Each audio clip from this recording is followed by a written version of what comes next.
107.2 Auckland. Kiwi FM. You're listening to the Radio Wammo Breakfast, only on Kiwi. Let's talk politics with the leader of the Labour Party, Phil Goff, this morning. Good morning, Phil. Yeah, good morning, Wammo. Look, Rodney Hides has made an apology yesterday for his use of taxpayer funds in a couple of trips around the world, taking his girlfriend around the world. Is that the end of the issue for you? Well, you've got to say, is the apology made because he genuinely regrets that he's acted in a hypocritical way, or was it made because he's come under such intense pressure for holding such obvious double standards that he had no option but to do it? And I think most people would agree that it is the latter. The truth is, look, had he taken his partner away, and that was, used a privilege used sparingly, you'd say, well, okay, they work long hours, they might be entitled to that sort of thing. But when you make your career out of condemning other people for doing it, and then when you found out doing it yourself, you say, oh, well, I'm not going to be a martyr. I don't believe in it, but by God, if it's there, I'm going to exploit it to the hilt. And then you don't even come clean on how much you've exploited it. You've got no credibility left, and politics runs on credibility. If you don't have credibility as a politician in terms of your integrity and doing what you say you're doing, then you've got nothing left. Do you think that that he's become under so much pressure for this because he was the perk buster? I mean, if he wasn't known for that, would we have looked at it and concentrated on it so hard?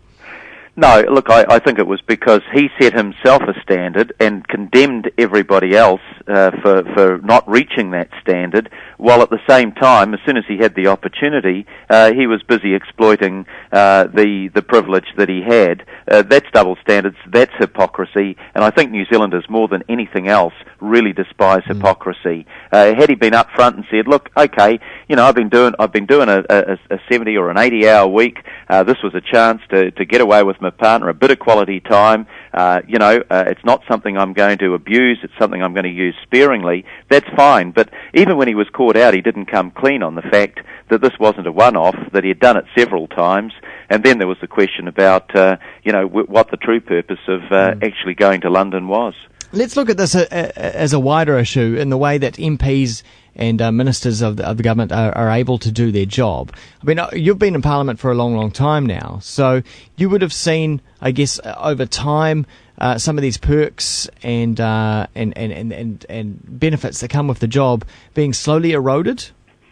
Well, I think transparency has been quite a good thing, because it means that if you're going to take a trip, then you need to be able to justify that.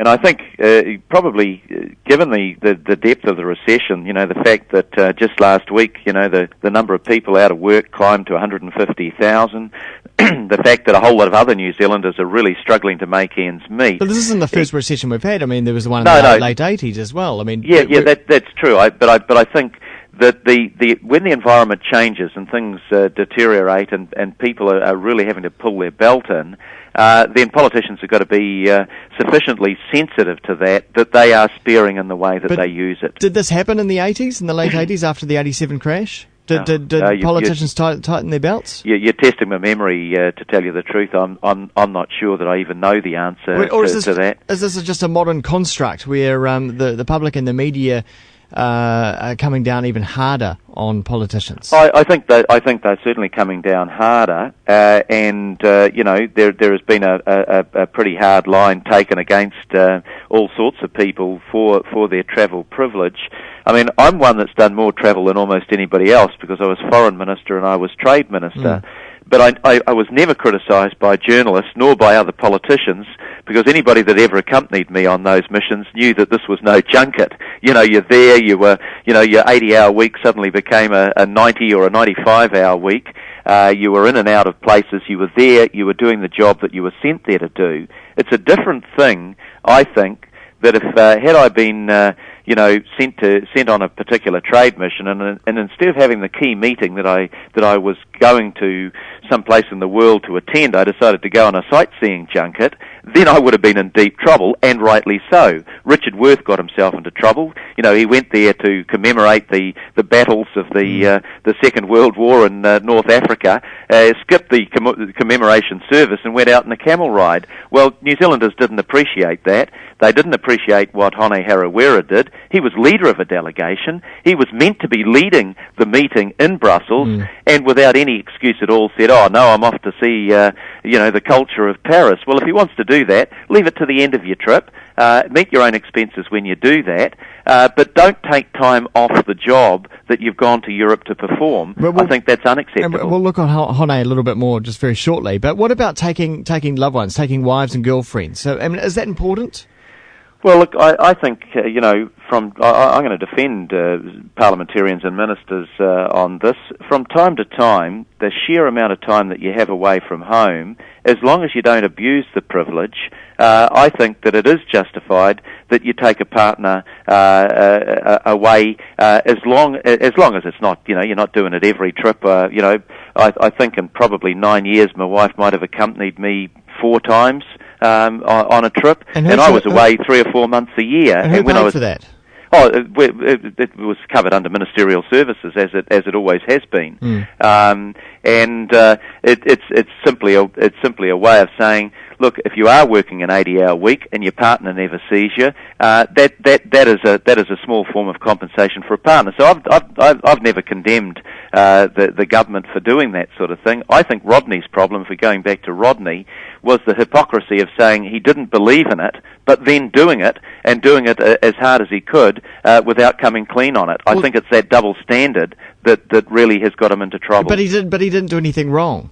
No, he didn't break any rules at all. And that's what I say. Had he not operated the double standard, then he might have been criticised for taking 2 trips in a year with his partner. He might have been criticised if the purpose of the trip was seen to be actually going to a wedding rather than doing the key purpose of the trip. But nothing more than that. I think what people have objected to and what the media have fastened onto is the hypocrisy involved in it. So do you think that he should now pay every single time, or do you think he should be able to use these perks? Well, I think if his standard is that it's wrong to do it, he shouldn't do it. If his standard is if I use it sparingly. But if he hasn't done anything wrong, are you going to hassle him every time? No. Look, it's about the standard that you say is the right standard that people should meet. And if you go out and, as he did, and criticised everybody else for taking advantage of that privilege, and then suddenly it's okay when you do it yourself, I think that's what got him into trouble. But it's obviously not his standard if he hasn't put a bill in to get it all changed. Oh, well, it is his standard in the sense that he said, his first response got him into trouble. He said, I don't believe in this, it's wrong, but if it's there, I'm going to exploit it, I'm not going to be a martyr. Now, that has an uneasy feeling about it. If you don't believe in it, don't use it. If you think it's okay, stand up and defend it, and do it openly and honestly, but don't adopt the double standard, and particularly don't adopt the double standard of not coming totally clean on what you're actually doing. Hey Phil, finally, Honey Hara, he isn't gone by lunchtime. Looks like he is going to stay with the Māori Party. They're quite happy to have him around. What do you think after that email he sent last week? Well, look, racism is racism in any form. You don't have to be a white person to be racist. And if I just put it to you, if a member of any other political party had used those sort of terms, but changed the colour of the skin of the target, there would have been a howl of outrage. And there should be a howl of outrage because the views were extremist, they were over the top, they were racist by any definition of it. And actually, he shouldn't be hiding behind his own culture to try to justify a shortcoming in his character. It was about character, not about culture. He's making an excuse using the cultural argument and the race argument for something that he had no justification in doing. People paid for him to go there to chair a meeting in Brussels.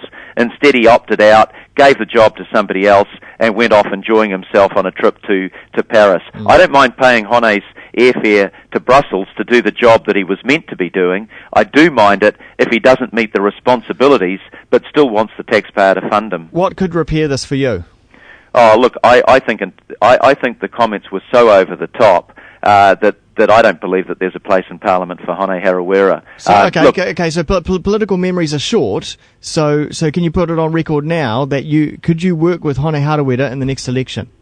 Oh, look, I'm saying that I'm condemning the racist and extremist language that he used. I think we would have trouble working with anybody who actually holds views of that nature. I'm not saying that the Maori Party as a whole holds those views. But could you work with Honey? But clearly, well, as I said, I would have real trouble working with somebody that holds views of that nature. I think, this wasn't just a small incident. But if it came down to it, you could have double standards and still work with them. No, what I'm saying, just take what I've said to you, Wammo. I said I don't believe that his views in that area are a fair representation of the Maori Party as a whole. So if the question is, could I work with the Maori Party? Yes, of course I could work with them. I work with the National Party sometimes. I work, there's probably even a rare occasion that I might have worked with the ACT Party. But what I'm saying to you is very clear. If you express racist and extremist views